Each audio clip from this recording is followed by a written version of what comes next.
Bismillahirrahmanirrahim. Assalamu alaikum dear viewers. This is Sir Saud and you are watching my YouTube channel Saud Solutions. आज की video lecture में हम पाठ करेंगे board of intermediate education Karachi second year mathematics model paper 1 2022 का solution लेके हाजिर हुए। सेक्शन ए हम सॉल्व कर रहे थे मल्टीपल चॉइस क्वेश्चंस। हमने एमसीक्यूज नंबर 20 तक सॉल्व कर लिया था। अब आज हम 21 से लेके 40 एमसीक्यूज तक सॉल्व करेंगे। तो आइए अब बढ़ते हैं अपने नेक्स्ट एमसीक्यू की जानिब। एमसीक्यू नंबर 21 ये कह रहा है if three vectors a comma b comma c are coplanar then, ये जो साइन होता है ना ये डिटर्मिनेंट का साइन होता है। A vector B vector C determinant किसके बराबर आएगा। तो इसका सॉल्यूशन देखिए, ये बेसिकली थ्योरेटिकल सवाल है और एक डेफिनेशन पूछी जा रही है आपसे और उसका सॉल्यूशन मैंने यहाँ पे बना दिया है। If three vectors a b c are coplanar, एक ही कोप्लेनर मीन्स एक ही प्लेन पर लाई करना, then their determinant is zero. तो ये जो वैल्यू होती है डिटरमिनेंट, ये बेसिकली जीरो के बराबर होती है। तो ऑप्शन में देख लीजिए, option number 2 is the right. इसको टिक कर दीजिए, ये आपका एमसीक्यू नंबर सॉल्व हो गया। 22वां एमसीक्यू लिमिट के चैप्टर से पूछा गया है। ये फॉर्मूला पूछा गया है, limit x tends to 0 e की power x minus 1 over x किसके बराबर आएगा। तो ये याद कर लीजिए, ये फॉर्मूला होता है, इसकी वैल्यू हमेशा 1 होती है। इसके बाद एमसीक्यू नंबर 23, ये भी लिमिट के सवाल है। Limit x tends to 0 sine x over tan x is equal to किसके बराबर आएगा। इसको सॉल्व करना पड़ेगा हमें। तो देखिएगा solution, limit x tends to 0 sine x over tan x। मैंने क्या किया, साइन x ऊपर ऐसे ही रखा, tan को ब्रेक कर लिया साइन ओवर cos x में। साइन से साइन कैंसिल कर दिया, तो यहां पे क्या बचेगा 1 divided by 1 over cos x। ये cos x क्योंकि फ्रैक्शन के नीचे फ्रैक्शन है, cos x 1 से मल्टीप्लाई हो जाएगा। तो नेक्स्ट स्टेप में limit x tends to 0 cos x बचेगा। अप्लाइंग लिमिट का मतलब है x जहां जहां होगा वहां पे 0 पुट कर देंगे। तो cos 0 पुट करेंगे और cos 0 की वैल्यू होती है 1।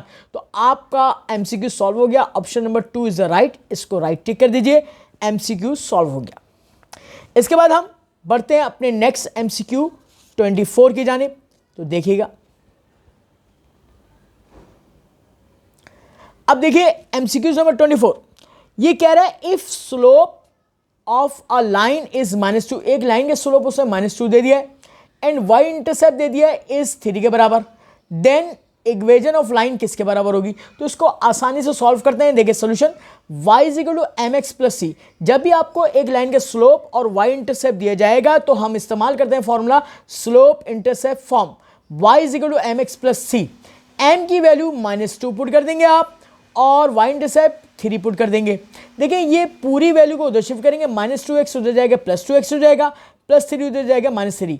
तो 2x plus y -3 is equal to 0। ये आपके पास ऑप्शन नंबर 1 से मैच कर रहा है। इसको राइट टिक कर दीजिएगा, ये आपका एमसीक्यू सॉल्व हो गया। MCQ number 25, the point of intersection of internal bisector of the angles of triangle is called. ये डेफिनेशन पूछी गई है और मोस्ट रिपीटेड एमसीक्यूज है ये हमेशा देखिएगा कि जब भी हम एक ट्राइंगल ड्रॉ करते हैं और इंटरनल बाइसेक्टर से जो हासिल होता है वो इन सेंटर पॉइंट हासिल होता है। क्या हासिल होता है? Incentre. इसके बाद MCQ number 26, distance of the point 4,5 from the y axis is dash units.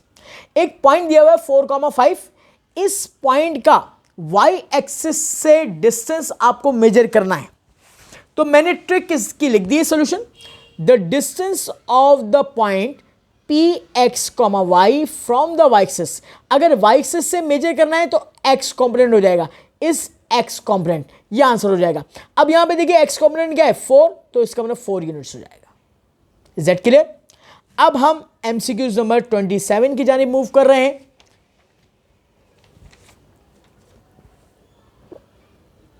MCQ number 27, ये लिमिट का सवाल है। Limit x tends to 0 sine 4x upon 5 over x। इसको सॉल्व करना पड़ेगा। देखिए लिमिट सॉल्यूशन गेटिंग डाली है, x tends to 0 sine 4x upon 5। जो पूरा सेम एंगल है वही नीचे बनाना पड़ेगा। नीचे सिर्फ क्या है x, किसकी कमी है, 4/5 की, तो मैंने 4/5 से यहाँ पे मल्टीप्लाई भी कर दिया और बैलेंस किया है 5/4 से, ताकि देखिए 5 से 5 कैंसिल हो जाएगा, 4 से 4, तो वापस क्या आ जाएगा, x आ जाएगा। अब जरा और से देखिए, ये यहाँ पे 1 है, 1/5/4 फ्रैक्शन नीचे फ्रैक्शन रिवर्स हो गया, बाहर आएगा, ये 5/4 पलटेगा, 4/5 कर दीजिएगा, limit x tends to 0, sine 4x/5 divided by 4x/5। ये याद कर लीजिए आप कि ये आपने सैंडविच थ्योरम पढ़ा हुआ है, साइन बॉक्स डिवाइडेड बॉक्स, यानी कि सेम एंगल होगा तो इसकी वैल्यू क्या हो जाती है, 1 के बराबर होती है, तो लिमिट क्या हो गया, 1 के बराबर। 4/5 को जब 1 से मल्टीप्लाई करेंगे वापस क्या आ जाएगा, 4/5। ऑप्शन में देख लीजिए, option number 2 is the right option, 4/5 को टिक कर दीजिए। इसके बाद एमसीक्यू नंबर 28 कह रहा है, the equation of the straight line passing through 5,3, एक पॉइंट से पास कर रही है वो line, are perpendicular to this, एक लाइन के परपेंडिकुलर है। अब इसको देखिए शॉर्टकट तरीके से मैंने कैसे सॉल्व किया, लाइन L1 दिया हुआ है मुझे, 4x + 5y - 9 = 0। अब लाइन L2 मालूम करनी जो इसके परपेंडिकुलर होती है। अब मुझे ये याद है कि अगर दो लाइनें आपस में परपेंडिकुलर हो तो मैं आधा हिस्सा वैसे ही मालूम कर सकता हूँ। कैसे मालूम कर सकता हूँ, यहाँ पे प्लस है तो माइनस कर दूंगा, y का जो कोफिशिएंट होगा वो x बना दूंगा और x का कोफिशिएंट y बना दूंगा, मगर कांस्टेंट डिफरेंट होगा। कांस्टेंट को मैंने यहाँ पे c रख दिया, +c = 0, इक्वेशन नंबर 1। अब पुट, ये लाइन इस पॉइंट से पास कर रही है, ये मैं पुट कर दूंगा, ये x की कीमत है, ये y की कीमत यहां पे डाल दूंगा और सॉल्व करके c की वैल्यू निकालूंगा। तो 5 × 5 - 4 × 3 + c = 0, यहां से सॉल्व किया तो c की वैल्यू आ गई -13, इसको पुट इन 1 में डाल दूंगा इसकी जगह, तो 1 is employees that 5x - 4y - 13 = 0। इस चीज को आप ऑप्शन से मैच करें, ऑप्शन नंबर 2 से मैच कर रहा है, इसको राइट टिक कर दीजिए, आपका एमसीक्यू सॉल्व हो गया। अब हम बढ़ते हैं अपने नेक्स्ट एमसीक्यू नंबर 29 की जानिब। तो देखिए 29 एमसीक्यूज कह रहा है, the distance between 5x + 12y - 16 = 0 and 3, -1। आपको एक पॉइंट दिया हुआ है और एक लाइन दी हुई है, point two line distance formula से इसको डिस्टेंस कैलकुलेट करना है। तो मैंने देखा यहाँ पे लिखा है using point two line distance formula, d = modulus ax1 + by1 + c divided by √a² + b² होता है। आपने ट्रिक बता रहा हूँ मैं आपको, डायरेक्ट जस्ट ये करिएगा, ये x की जगह इस इक्वेशन में x पुट कर दें 3 और y की जगह -1 पुट कर दीजिए और मॉड के अंदर ये रख दीजिए, डिवाइडेड बाय √5, यानी कि a है कोफिशिएंट a का स्क्वायर कर दें, प्लस ये y का कोफिशिएंट क्या है 12, तो b का स्क्वायर कर दें। अब अंदर सॉल्व करें, 5 3 15 -12 -16 को सॉल्व कर लेंगे तो -13 आ जाएगा, डिवाइडेड बाय 5 का स्क्वायर 25 और 12 का 144, इनको ऐड करेंगे 169 हो जाएगा। 169 का रूट निकालेंगे तो 13 आएगा और मॉड जब ब्रेक करेंगे तो माइनस को क्या कर देगा, प्लस कर देगा, 13 डिवाइड बाय 13 इज 1 यूनिट्स हो जाएगा। अपने ऑप्शन में तलाश करें तो option number C is the right option, इसको टिक कर दीजिए। इसके बाद आप 30 एमसीक्यूज की जाने पड़ रहे हैं। इसमें कह रहा है ax + by + c = 0, इसकी जनरल फॉर्म है स्ट्रेट लाइन की, b, 0, यानी कि y का क्वेश्चन b जो है वो पॉजिटिव है, then the point x1, y1 lies on the line if, कब इस लाइन पर मौजूद होगा, लाई कर रहा होगा, तो देखिएगा सोल्यूशन देखिएगा, इसका मतलब है ये पॉइंट इस लाइन पर मौजूद है, लाइज का मतलब मौजूद होना। तो देखिए कब होगा, जब हम इस पॉइंट को इस इक्वेशन में पुट करेंगे और आंसर = 0 के बराबर हो जाएगा। पहला ऑप्शन दिया हुआ है ax1 + by1 + c > 0, ये नहीं हो सकता। सेकेंड ऑप्शन है ax1 + by1 + c < 0, ये भी नहीं हो सकता। Third option is ax1 + by1 + c = 0, यानी कि आपने इस पॉइंट को पुट किया, सिंप्लीफाई किया और 0 = 0, यानी कि लेफ्ट हैंड साइड पे भी 0 आ गया और राइट हैंड साइड पे भी 0 आ गया, तो वो पॉइंट इस पर लाई कर रहा होगा, मौजूद होगा। ठीक है, ये जनरल एमसीक्यू से इसका पूछा गया है। अब हम नेक्स्ट एमसीक्यू की जाने बढ़ते हैं, एमसीक्यू नंबर 31।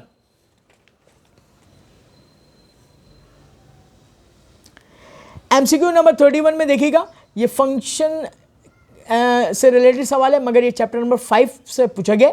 इसमें पूछा गया कि a function f(x) is maximum at x = a पर होगा कब, वो कंडीशन पूछ रहा है।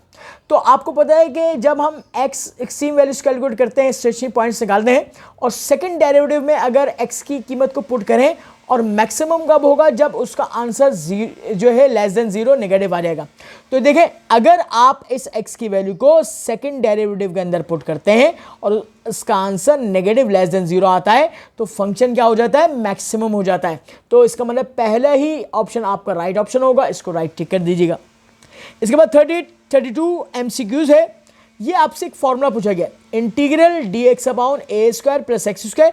आपको फॉर्मूला याद होने चाहिए, आपकी बुक में मौजूद है, पेज नंबर 200 और 201 पर फॉर्मूला लिस्ट मौजूद है, तो फॉर्मूला वहां से देख के याद कर लीजिएगा आप। ये फॉर्मूला होता है 1 अपॉन ए tan इनवर्स x अपॉन ए प्लस सी के बराबर, इसको राइट टिक कर दीजिएगा। MCQ number 33, integral 1 upon x plus cos x upon sine x dx। इसको आपको सॉल्व करके देखना पड़ेगा अपने ऑप्शन से। अब देखिएगा, मैंने सोल्यूशन इसका लिखा हुआ है यहाँ पे, i is equal to integral 1 upon x plus cos x upon sine x. हम इंटीग्रल को डिस्ट्रीब्यूट करेंगे, इंटीग्रल साइन और dx मल्टीप्लाई होगा सबके साथ। देखिए, नीचे फंक्शन है x, ऊपर उसका डेरिवेटिव 1 मौजूद है, तो ln x हो जाएगा। साइन x फंक्शन है, साइन का डेरिवेटिव ऊपर मौजूद है, तो बेसिक फॉर्मूला नंबर 2 के मुताबिक ln sin x हो जाएगा फंक्शन प्लस c। ये इसका आंसर हो गया। अब ऑप्शन से मिलाइए, तो option number 2 is the right option, इसको टिक कर दीजिए। इसके बाद हम नेक्स्ट MCQ की जाने बढ़ रहे हैं। नेक्स्ट MCQ नंबर 34 देखिएगा। अब यहां पर जो है 34 MCQ, ये भी इंटीग्रल साइन का है, इंटीग्रल e की power x cos x minus sine x dx। अब यहां पे देखिएगा, एक फॉर्मूला मैंने जर्नल लिख दिया है, ये भी अमूमन MCQs में पूछ लिया जाता है, इससे हम सॉल्व करेंगे इसको। अगर इंटीग्रल e की पावर x लिखा हो और बराबर में मल्टीप्लाई में ब्रैकेट के अंदर फंक्शन हो f ऑफ x और प्लस में उसका डेरिवेटिव f प्राइम दिया हो, तो हम क्या करते हैं, इसकी इंडिकेशन e की पावर x को फंक्शन से मल्टीप्लाई कर देते हैं, प्लस c कर देते हैं। e की power x multiply by f of x plus c। अब जरा देखिएगा गौर से अपने सवाल, यहां पर e की पावर x लिखा हुआ है, cos x फंक्शन है, cos का डेरिवेटिव क्या होता है, माइनस साइन x दिया हुआ है, तो हम क्या करेंगे, हम e की पावर x को cos x फंक्शन से मल्टीप्लाई करेंगे, प्लस c इसका आंसर हो जाएगा। तो option number A is the right option. 35 MCQs, ये भी इंटीग्रल से पूछा गया है। अब देखिए, integral x plus 1 over x, हम क्या करेंगे, एलसीएम ब्रेक करके सॉल्व करेंगे, x upon x plus 1 upon x कर देंगे, x से x कैंसिल हो गया, 1 हो गया। अब हम डिस्ट्रीब्यूट कर देंगे, यानी डिस्ट्रीब्यूट का मतलब मल्टीपल कर देंगे इस इंटीग्रल साइन को dx को, तो जब ये मल्टीप्लाई होगा तो dx हो गया plus 1 upon x dx। dx का इंटीग्रल क्या होता है, x हो जाता है, आपको पता है। x नीचे फंक्शन मौजूद है, ऊपर 1 उसका डेरिवेटिव है, तो बेसिक फॉर्मूला नंबर 2 लेगा, ln x प्लस c कर देंगे, तो option number 2 is the right, x plus ln x plus c। इसके बाद हम बढ़ते हैं अपने नेक्स्ट MCQ की जानिब। MCQs number 36।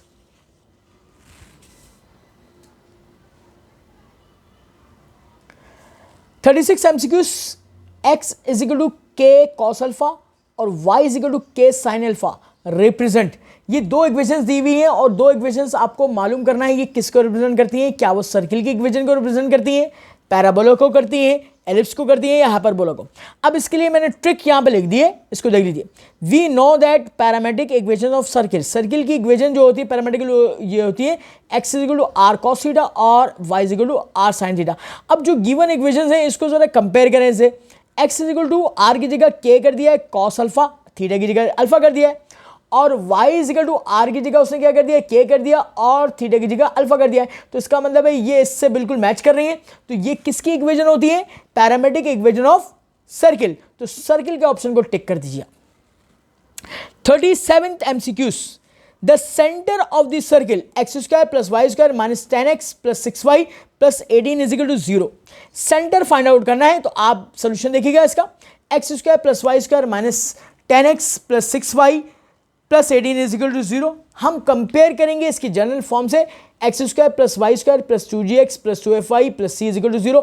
एक्स का क्वेश्चन 2g बराबर होगा माइनस 10 के, यहाँ पे कंपेयर करके g की वैल्यू निकालेंगे -5, 2 5 10, और y का क्वेश्चन 2f, यहाँ पे y का क्वेश्चन 6 है, 2 3 × 6, f की वैल्यू 3 आ गई। सेंटर के कोऑर्डिनेट्स होते हैं -g -f, आप इन दोनों वैल्यूज को माइनस से मल्टीप्लाई कर देंगे, माइनस माइनस प्लस 5 हो जाएगा, ये -3 हो जाएगा, 5 -3 इसका सेंटर होगा।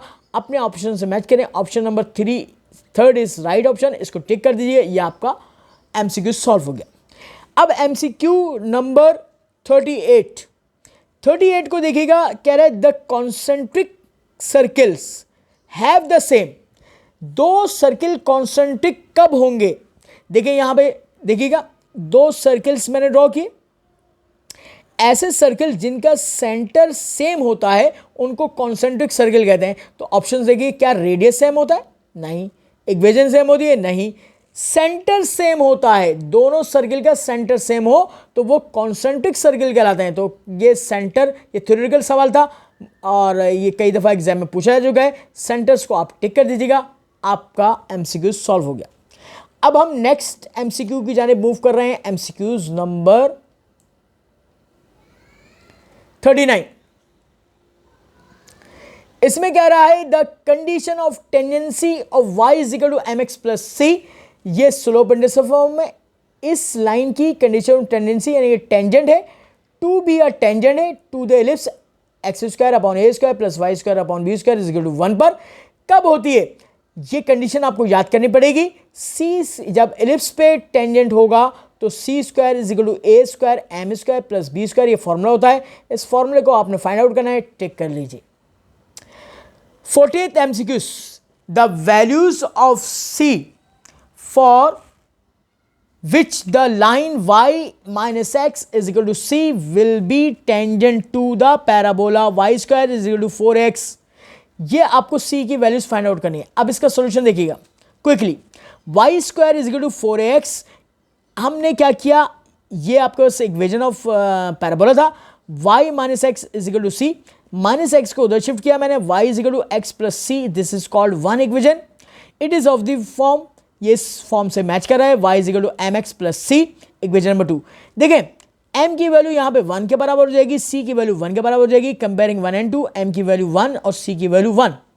Using condition of tendency c is equal to, देखिए पैराबोला की कंडीशन ऑफ टेंडेंसी ये होती है c is equal to a upon m, c तो c के बराबर रहा, a रहा, m की वैल्यू क्या है यहाँ पे 1 रख दी, a को 1 से डिवाइड करेंगे a, तो c is equal to a के बराबर हो गया और option number a is the right option, c is equal to a के बराबर हो गया। तो इसके साथ ही स्टूडेंट्स हम अपना आज का वीडियो लेक्चर यहीं पर एंड करते हैं। मजीद MCQs और सवालात के सोल्यूशन को जानने के लिए देखते रहेगा सौ सॉल्यूशंस। इसको सब्सक्राइब करना ना भूलिएगा, बेल आइकन का बटन भी प्रेस कीजिएगा, लाइक करें, अपने दोस्तों के साथ शेयर करें, अपना बहुत ख्याल रखिएगा। अल्लाह हाफिज़।